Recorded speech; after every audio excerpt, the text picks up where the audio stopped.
Hi friends, नमस्कार।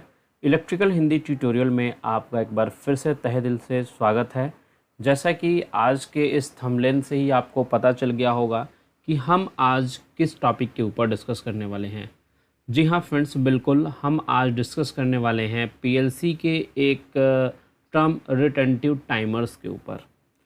Basically हम लोग बात करेंगे आज रिटेंटिव ऑन डिले टाइमर पे। पीएलसी के ऊपर बहुत सारी वीडियोस बन चुकी हैं, मैंने बहुत सारी वीडियोस को अपलोड किया है। आई होप कि आपने उन वीडियोस को देखा होगा और आपको इनसे कुछ यूज़फुल नॉलेज मिली होगी। तो उसी सीरीज़ में आज मैं आपके साथ शेयर करने वाला हूँ रिटेंटिव टाइमर के बारे में। तो देखिए, concept of on delay retentive timer होता क्या है उसको मैं आपको आज बताने की कोशिश करता हूँ। तो देखिए दोस्तों, हमने बात किया था कि टाइमर क्या होता है। टाइमर यानी जैसे एक टाइम को जो शो करे, यानी एक घड़ी टाइप की चीज़ें, कुछ ऐसा होता है ना, जिसके बारे में टाइमर एंड काउंटर के कंसेप्ट को मैं पहले ही बता चुका हूँ। तो अब ये रिटेंटिव टाइमर क्या है। तो रिटेंटिव टाइमर जो फ्रेंड्स होता है वो क्या होता है कि the retentive on delay timer यानी टी नॉर है ना, TONR जो है हमारा। देखिए, टी ऑन जो है, टी ऑन का मतलब है ऑन डिले। इन दोनों का मतलब मैं कहूँ तो होता है ऑन डिले टाइमर, है ना, ऑन डिले टाइमर। और अगर ये आर लग गया ना तो इस आर का मतलब होता है रिटेंटिव। इसका मतलब होता है रिटेंटिव। तो जहाँ पर भी TONR लिखा हुआ है इसका मतलब है वह जो टाइमर है वो रिटेंटिव टाइप का है। तो रिटेंटिव टाइमर होता क्या है, तो हम बेसिकली बात कर रहे हैं ऑन डिले रिटेंटिव टाइमर के बारे में। तो the retentive on delay timer यानी TONR function in a similar manner to the on delay time. तो जो हमारा ऑन डिले टाइमर का एक फंक्शन होता है, सेम फंक्शन वही होता है, बस डिफरेंस क्या है, there is a one difference, केवल एक डिफरेंस है। The retentive on delay timer as long as enabling input is on but does not reset when input goes off, है ना, the timer must be reset with reset are instructions. तो देखिए, अब थोड़ा सा आपको क्लियर कर दूं कि जो हम यूज़ करते थे TON, है ना, TON जो हम यूज़ करते थे, ऑन डिले जो टाइमर यूज़ करते थे हम लोग, वो क्या होता था उसमें हमारा, उसके अंदर हम लोग करते थे कि मान लीजिए मैं एक टी ऑन का ले रहा हूँ, ये टी ऑन का है, ये हमारा इनपुट सिग्नल है ना, ये हमारा PT है यहाँ पर, और ये हमारा है टी ऑन, है ना, ऑन डिले टाइमर है। और यहाँ पर टाइमर का नंबर मान लीजिए मैं T5 मान लेता हूँ। तो मैंने मान लीजिए ये मैंने एक 100 मिली सेकेंड का एक टाइमर है और मैंने यहाँ पे ले लिया कितना 2, PT का वैल्यू मैंने 2 दे दिया। अभी मैं आपको बताऊँगा किस तरीके से है। तो ये टोटल T5 की जो वैल्यू हो गई वो क्या हो गई, 200 मिली सेकेंड। तो जैसे ही यहाँ पर इनपुट्स मेरे को मिलेगा, इनपुट्स मैंने मान लीजिए आई 0.0 मैंने जैसे ही दिया, यहाँ पर होगा क्या कि ये टाइमर 200 मिलीसेकंड को काउंट करेगा एक तरीके से, यानी डिले करेगा। 200 मिलीसेकंड जैसे ही कंप्लीट होगा ये क्या करेगा, आउटपुट जनरेट कर देगा, आउटपुट पल्स दे देगा। लेकिन नॉर्मल जो हमारा ऑन डिले टाइमर होता है उसमें क्या होता है कि मान लीजिए अभी 100 मिलीसेकंड हुए हैं और 100 मिलीसेकंड होते ही सप्लाई जो हमारी है वो हमारी कट ऑफ हो गई, किसी वजह से सप्लाई चली गई, तो ये टाइमर क्या हो जाता है, वो रिसेट हो जाता है। यानी जब दोबारा से सप्लाई ऑन होगी ये फिर से अपने टाइम को शुरू करेगा इनिशियल स्टेज से, 0 1 2 3 4 5 6 7 8 करके ऐसे 200 मिली सेकेंड तक टाइम को ये डिले करेगा, है ना। तो नॉर्मल ऑल डिले टाइमर के अंदर क्या होता है कि आप जितना भी टाइम इसके अंदर डिले के लिए सेट करते हैं उतना टाइम वो करेगा। लेकिन अगर बीच में सप्लाई चली गई, बीच में अगर सप्लाई गई तो उस कंडीशन में क्या होगा, दोबारा सप्लाई आने से ये टाइमर दोबारा से स्टार्ट होगा। ठीक है, ये दोबारा से स्टार्ट होगा। लेकिन जो हमारा ऑन डिले रिटेंटिव टाइप का टाइमर, रिटेंटिव का मतलब ही होता है कि वो अपने मेमोरी के अंदर उस वैल्यू को रिटेन रखे, वो बनाकर रखे अपने अंदर। यानी उदाहरण के तौर पे अब मैं उसको बताता हूँ आपको। उदाहरण के लिए अब क्या है कि मान लीजिए मैंने एक रिटेंटिव टाइमर लिया, इसको मैंने इनपुट्स दे दिया यहाँ पे i0.0 कि जैसे ही ये इनपुट इसको मिले ये क्या हो जाए, मतलब इसको ये टाइमर ऑन हो जाए हमारा। तो यहाँ पर ये मैंने मान लीजिए 2 लिखा और यहाँ पे ये 100 मिली सेकेंड का एक ये टाइमर है। तो टी इसकी वैल्यू T5 टाइमर नंबर है, तो T5 का मान होगा कितना 200 मिली सेकेंड। ठीक है, अब देखिए जैसे ही i0.0 इसको मिलेगा ये टाइमर अपना काम करना शुरू करेगा।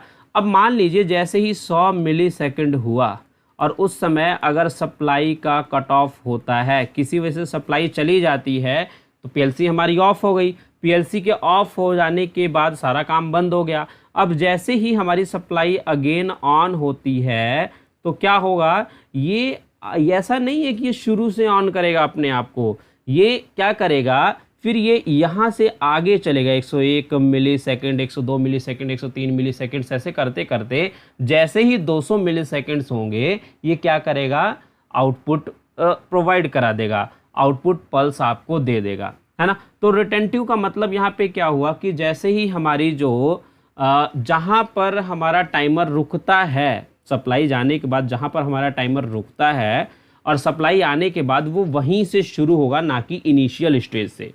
और ये तब तक होता रहेगा कब, जब तक हम इसको रिसेट ना कर दें, टाइमर को हम लोग रिसेट ना कर दें। तो यही बात हुई यहाँ पर कि retentive on delay timer function करता है किसकी तरह, ऑन डिले टाइमर की तरह ही, लेकिन केवल एक ही डिफरेंस है यहाँ पर कि क्या है, ये रिसेट नहीं होता है इनपुट के जाने पर। इनपुट के जाने पर रिसेट नहीं होता है। ये रिसेट कब होगा, जब हम इसको रिसेट खुद से करेंगे, रिसेट इंस्ट्रक्शन से। ठीक है, तो चलिए फ्रेंड्स, एक हम लैडर लॉजिक के यहाँ पर जो दिखाया गया उसके थ्रू हम लोग समझने की कोशिश करते हैं ऑन डिले रिटेंटिव टाइमर के फंक्शन को। ठीक है, एक हमारे पास मान लीजिए कोई पंप है, पंप 1 है। ठीक है, इस पंप 1 को हमें कितने देर बाद चलाना है, हमें चलाना है 20 सेकंड के डिले में चलाना है ना, 20 सेकंड के डिले के बाद चलाना है।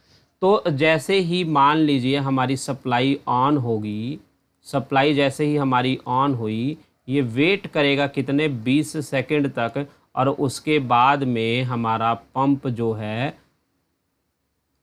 पंप क्या हो जाएगा, ऑन हो जाएगा, है ना। तो इसको हमें क्या करना है, रिटेंटिव ऑन डिले टाइमर के थ्रू लिखना है। तो क्या करेंगे, देखिए इसको मैं बाद में समझाता हूँ। सबसे पहले मैंने i0.1 दिया है क्या, टाइमर इनेबल करने के लिए, टाइमर को शुरू करने के लिए।